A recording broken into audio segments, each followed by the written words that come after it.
Welcome everybody. Everybody joining us online as well. So my name is Michael, and this is our Zen Monday night. Always ask, is there anybody here for their first time? Anything particular brings you to this class?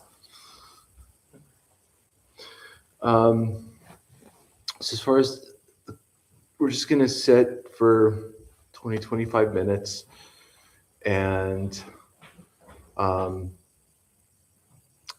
maybe share something, or maybe we can just sit. It depends. If anybody has any questions or anything like that, please feel free to ask. Was appreciate a nice discussion.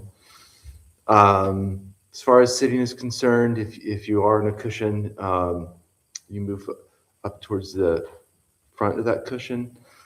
You want to have your back straight. You do want to be comfortable, but aware that you're sitting.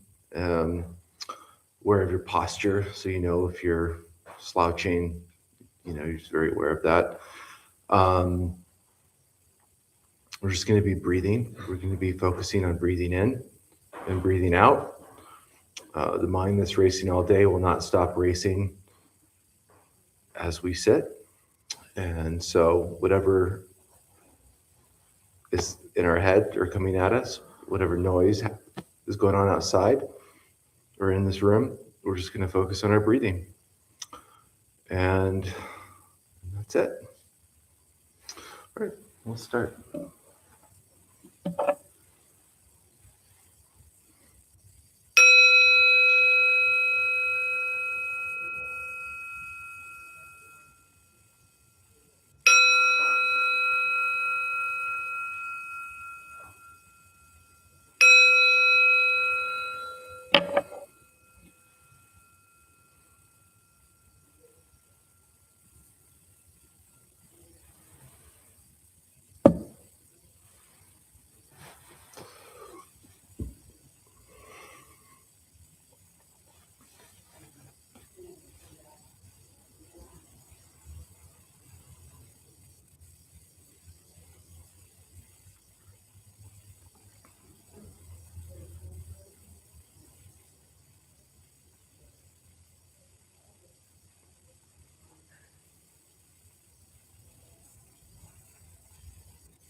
Mark is joining us tonight online, and if you've come before, but he teaches Zen as well. So welcome, Mark. It's nice to see you.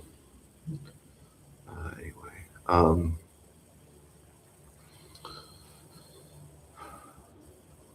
does anybody have any questions or just about Zen in general or meditation?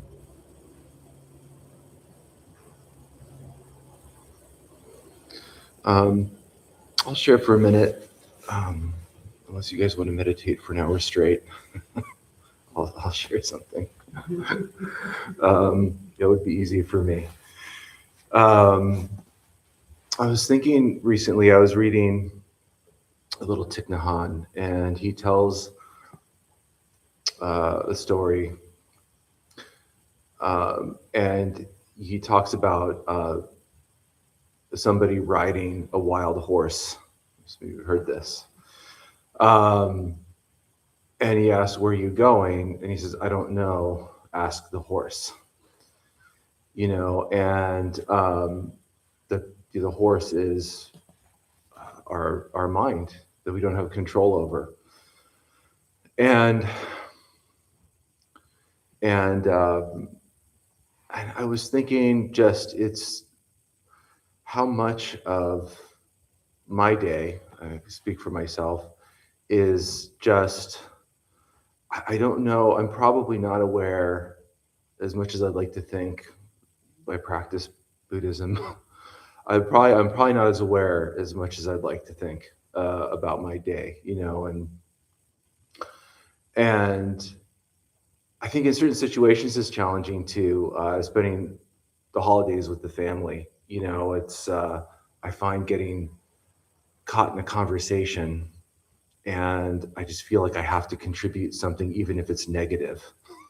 Like I've just got to be a part of this, and I'll come to kind of the end, and I'll have this awareness hit me, and I'll think of the things that I said, and these might not be like horrendous things, but I mean, I would never say that if the person was there with me.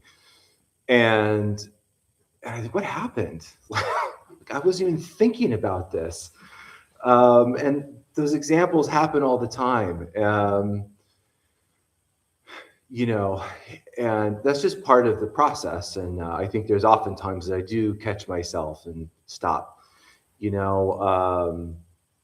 Like I was having a conversation with my husband about how we were just about what happened at the house. We were having these conversations as a family, and how when you talk about like politics or talk about something, sharing opinions always leads to something bad, and then we were arguing over our opinions, just like that, like, and it's like this drive to always be right.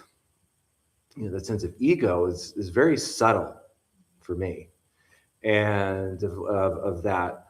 And I was at here on this question came up at the intro class on was it Saturday? No, Tuesday, last Tuesday, and that came up about having opinions and being right, and then somebody said, "Yeah, but there still is a right?"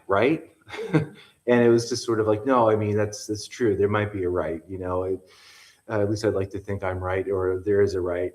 But I think it's more about just not getting dragged into this process, and like freeing myself from that.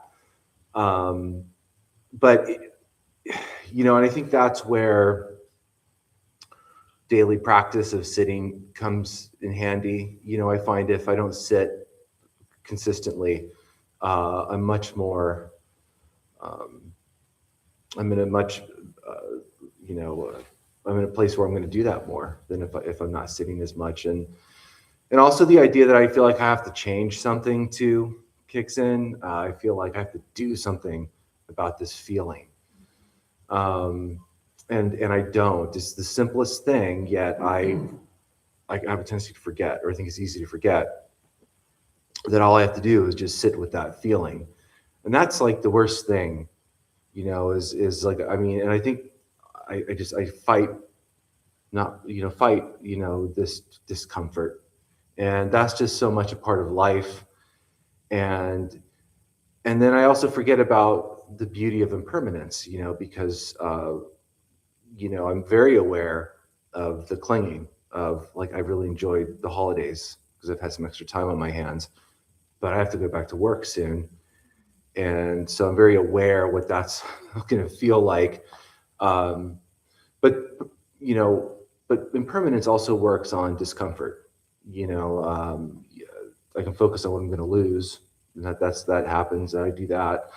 But I can also, when I'm in that period of discomfort or a situation, I can also be very aware that this too will pass. But I think these are just things that I forget, or I don't forget, but I mean, it's just my mind takes off, and I don't think about this. I don't have that tool with me. Um, but there's a lot, to that. I mean, the thing that I think is the most helpful for me, and so much of part of this practice for me, is bringing myself back to the present moment. Because if I'm in the present moment and I'm able to see my emotion or feeling or something that's happening, I'm much less likely to react. And I think having these feelings of irritation or whatever spectrum of feeling that's going to potentially, I guess, trigger us. Um, Whatever that is, if we're in the present moment, and we can kind of sit with that like we would when we sit in meditation, there's a much better chance of just letting that pass. It's a simple thing in theory of just letting it pass, but it's the practice of letting it pass that's hard to do. It takes time. But that's something I've been thinking about. And I often, I'll close with this. I find I put off at times, sitting or engaging more in the practice at times, depending on where my mindset's at. And I always find that once I embrace it, I just love it. I feel so much better for it. And it just feels like I'm in the right place, That's all really I have to share. If anybody would like to comment, but have a question, we can also just sit in silence for a minute and then finish out meditating. So leave it up to you.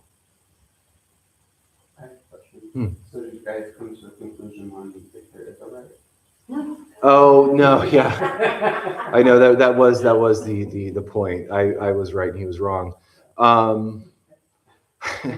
I don't know. No, probably not. I just think the lesson is don't discuss these things. That's why, if you're married or whatever, just make sure there's a wall in your apartment. That's very important. Or we thought about getting a studio, and we said no, we need a wall, we need a door. So there's not always there's this great solution. Yeah. So no, I mean I've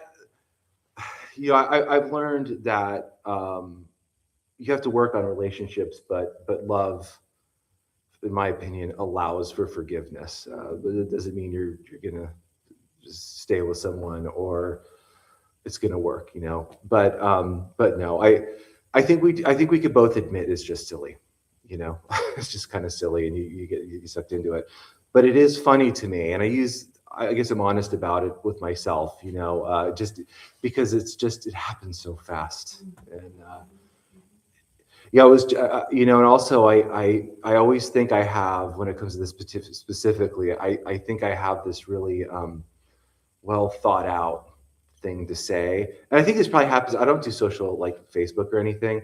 I think this is probably really common, like on Facebook or something. Like you're sitting in front of your computer and you've thought this thing through. You type it out and then you send it, and then it's like, oh no, what did I send? And so I know that exists. And then it's like your comment or something is just like hanging there like a turd, it's just there, and you're like, oh no. But I find like halfway of me saying something like this viewpoint or something, I'm just like, oh no, what did I say? Now I have to listen to somebody else's viewpoint. That was why I said it to begin with. I just wanted to hear myself say it. So but these are the reminders, and I mean, it's like I think it can be easy to feel bad about something that we do or say, but oftentimes I don't think that's the right way to look at it, because the very thing that we did do is going to remind us to not do it again. So it's just in terms of looking at it, not judging these things and just seeing it for what it is. But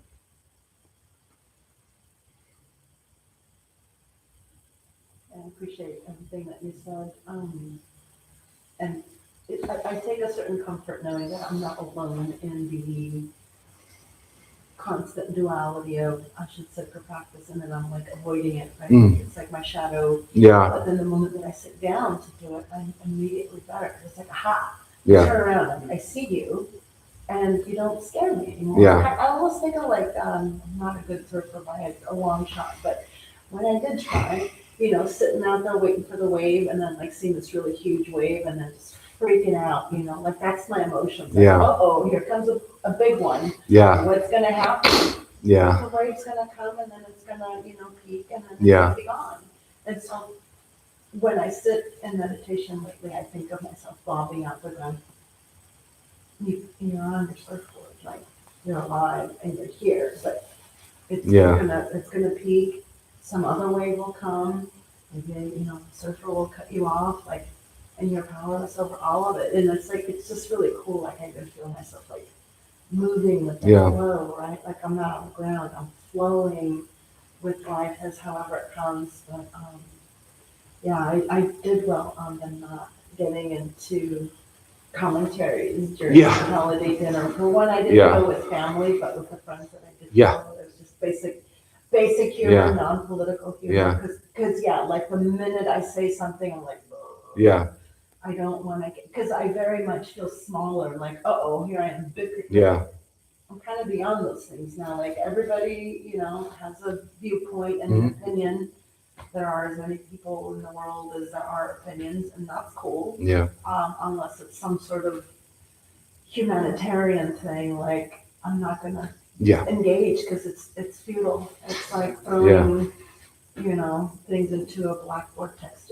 They get sucked up and you're like, and I still have nothing, nothing to show for it. So I'm just gonna conserve my energy. Yeah. I'm always reminded by the saying that a fixed view is a fixed self.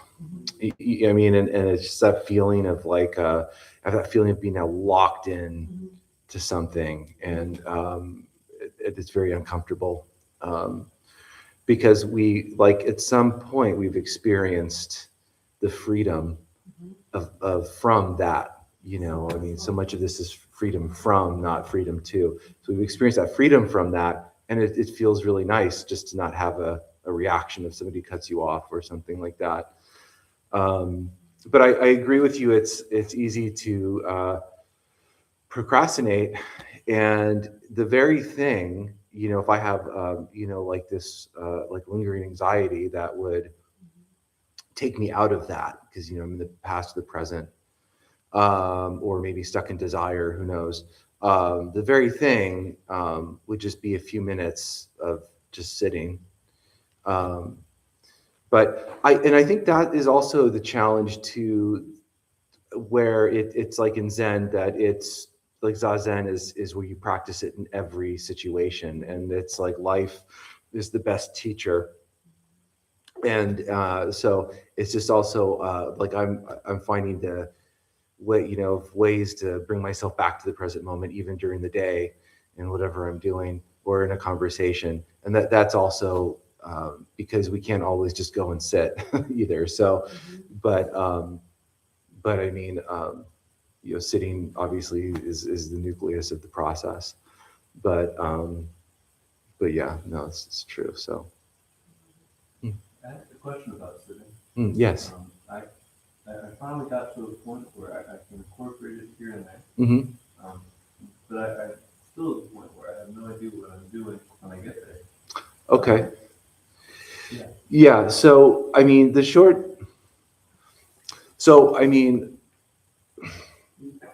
you're not doing, I mean, the short answer would be you're not doing anything. Right. You're breathing, you're focusing on your breathing.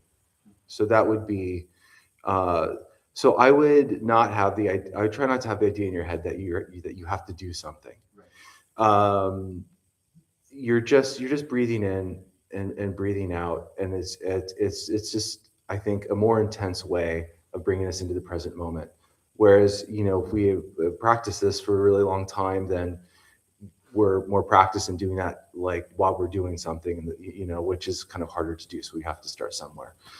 So, Yeah. so is it kind of a way of like taking out of concept, or isolating the thing, and then you can apply the thing to. Well, yeah. So I think it is about. It's an intense way of bringing ourselves in the present moment, but also the practice grows out of sitting. So what we're trying to do by sitting consistently and building and engaging in practice is to be able to bring that out off the cushion and into our daily lives. And so by sitting, we're creating that awareness and creating that space. So ideally, that the gap for us to see what our feeling or emotion is, or what used to be like the wild horse that would just take us running. There's a gap in between there, and we can like make a choice. Like, I'm feeling this, but I'm not going to react. And so as our practice deepens through this process, that gap can grow. And so less of our day or less of our interactions or experiences are based in suffering. And that's really what we're talking about. It's hard to encompass everything in a small, short discussion, but I mean, we're really just focusing on that suffering exists.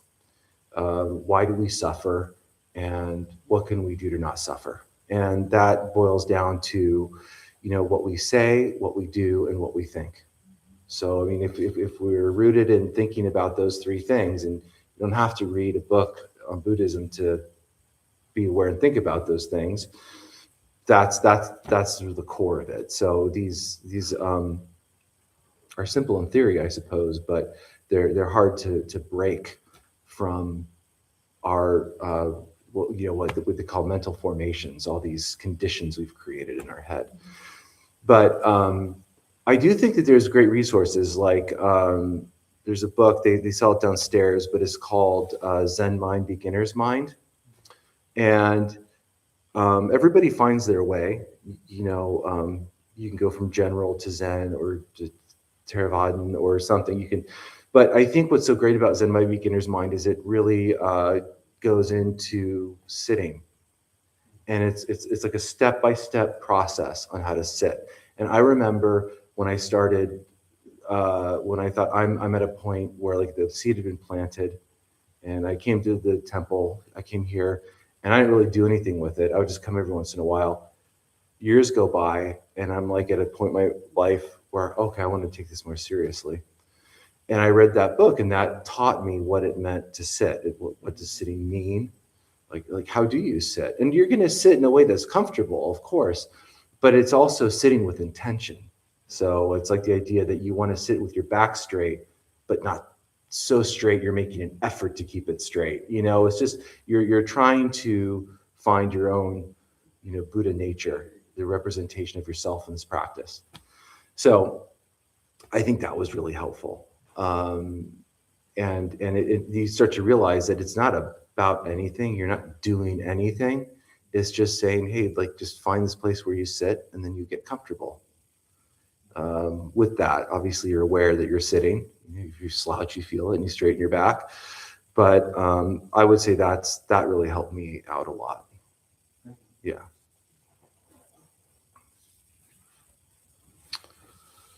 We can finish the meditation.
everybody. Well, as always, I'm so glad everybody came out tonight. That is it. Believe, Vicky, do you want to host? So you want to add, Oh, no problem. I'm Vicky, I'm tonight's host. We opened the Dharmabumtemple 18 years ago to introduce Buddhist practice to those who show up. Those who lead are not nuns, monks, gurus, masters, or teachers, and are not looking for students. They are simply practitioners sharing their interpretation of the practice. Every night we have different classes held by different people from various Buddhist traditions. We have a recovery sangha that meets several times a week for anyone with addiction, and our food redistribution program is every Thursday at 4:30. We have classes and programs every day, and everything we offer here is always free. Full schedule is on our website and also posted in the entryway above the shoe rack. We have a lending library. If you see a book you like, feel free to borrow it and then bring it back whenever you're finished. We also have New Year's Eve here. That's, I believe, from 7 to midnight. About 15 minutes before midnight, everybody sits. We ring in the new year nice and quietly. It's a potluck, and I think Jeff shares a story of how this temple came to be. And you can just drop in, and you don't have to stay the whole time. Right. You can come and go whenever you want. Yep. It's a good way to do things. So thanks everybody for being here. Thanks, Michael. Thanks, everybody. Appreciate you.